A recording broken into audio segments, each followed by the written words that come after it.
I would like to apologize in advance for the quality of the following video. I walked into a situation and thought it would be a good educational opportunity. I wasn't set up to record a video, so I was just holding my phone and working on this project at the same time. Therefore, you will see my phone shaking around all over the place and having trouble holding frame. I apologize for that.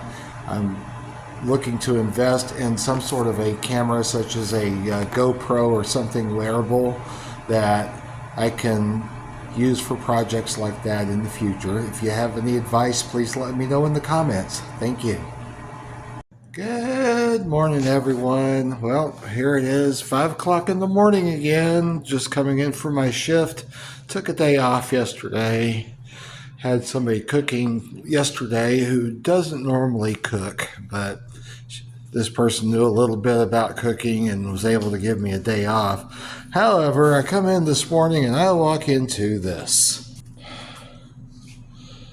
Oh my goodness. It is burned up. Well, I'm going to warm this thing up a little bit and see what I can do with it. I'll get back to you later. Alrighty, let's see what we're going to do with this flat top. Yep, it got burned up pretty bad. So I got my materials together. Got a brand spanking new grilled brick right there. A little bit of warm water, a little bit of oil. And I am not a huge fan of using chemicals on the flat top, but this is one of those extreme examples where it's probably the only way I'm going to get a lot of that heavy carbon buildup off. So we're going to give this a shot. Let me see. I got it warmed up a little bit, so I'm going to pour this on here, probably pretty generously because I'm going to rinse it down. Go ahead and turn my grill off now that it's warmed up a little bit. So we're just going to let that soak for a minute. Actually, I'm just going to let it sit and soak until it dries, and then I'm going to wipe it up. So get back to you soon with the next step. Okay, here we go again. I got started on this. We don't have any grill scrapers or anything like that in this establishment. Just use this dough scraper right here. But it seems like that chemical, that oven and grill cleaner, is eating away that carbon there. So I kind of get this loosened up, and then I can oil it and brick it and get it all seasoned again. Like I say, I'm not a big fan of using chemicals, but sometimes you have to. And I know that people out there that work in kitchens, there's probably about as many different ways of cleaning the grill as there are people that work grills. And everybody likes to think their way is the right way.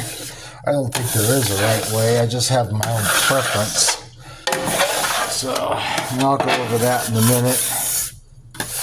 So still scraping away here. All right. Got that. Now I'll put my scraper over here.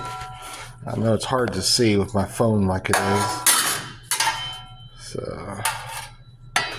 now I'm going to kind of just take that sludge and put it down the drain. And that's it for that. Okay, as you can see, it's starting to look a little bit better. Went and got a terry cloth towel and got it nice and damp. The purpose of that is just to clean up this excess cleaner that is on the surface before I re-season the surface. Okay, I'm gonna get this like that. And we'll just keep working this. I'm not real concerned about the edges right now. I'm actually going to be using this griddle in about an hour, so I'll do the detail work on it when I am finished. Alright, sorry, I'm holding my phone and doing this at the same time, so I'm kind of all over the place, but I hope you're getting the idea. Okay, my next step is going to be the warm water.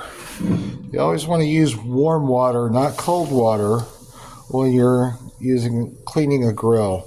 If you have food debris you need to loosen up before you scrape and polish your grill, I've seen people even use ice. I think that is very hazardous. I have never actually seen a grill surface crack from using cold water or ice, but I've heard a lot of horror stories. And quite frankly, I'd rather not find out the hard way. So, there's that. Use cold water, use ice at your own risk. You definitely did not get any advice to do that from me. Okay, got this rinsed down. And we'll take a dry towel here to dry it off. Oops, sorry. I'll dry this off. So, and well, I'm just all over the place with my phone here. All right, now it's time to give it a good polish to season it, and we're going to use a little bit of cooking oil. Don't need much, probably about $1 sized amount there. And we get one grill brick. Now this is a brand new brick. Some people use a grill screen, and those work good too. It's just a matter of what you have available. The bricks are actually cheaper as far as purchasing them by the case, whereas the screens, you have to purchase the screens, the pads, and the handles.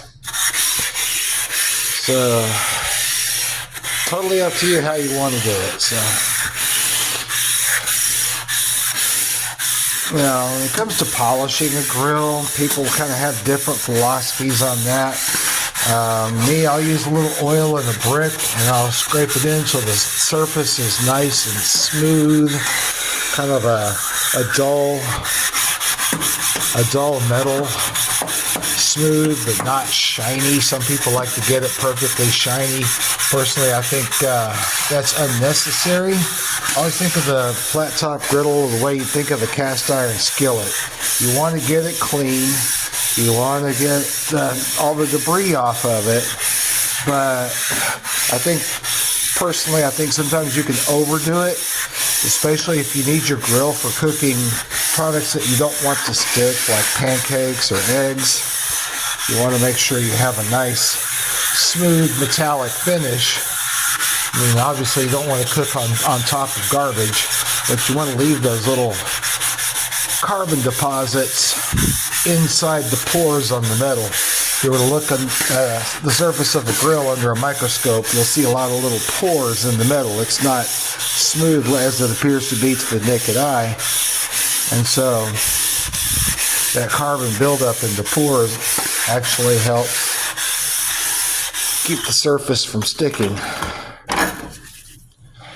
which is also why I'm not a huge fan of using chemicals, because it has a tendency to leach that out of there and you end up with a sticky surface. Of course, you can counteract that by oiling it well before you use it.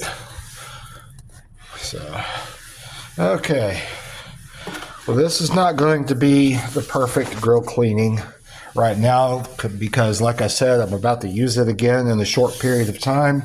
But at least at this point, it is usable. Not all burned up. Let me scrape some of this excess stuff down here. I'm going to have to wash that. I'm going to wipe my trough out here. Let's say my poor little, trying to hold my phone and record at the same time and clean at the same time, so I'm kind of all over the place here. But anyway, I've got my trough reasonably wiped out. There's still a few little spots on the grill. I haven't cleaned the sides or the back yet. But like I said, I'm about to use it here in a little bit, and then I'm going to give it a good thorough cleaning later. But yeah, that's kind of the basics on how to get a flat top ready for use. Because if it was end of the day cleaning, it would definitely look a lot better than this, but at least I'm back down to the metal and don't have that black stuff all over it. So hopefully you learned something from this. If there's any insights that you want to give on how you clean your flat tops, how you clean your griddles, feel free to put it in the comments, and don't forget to like and subscribe. And I look forward to seeing you in the next video.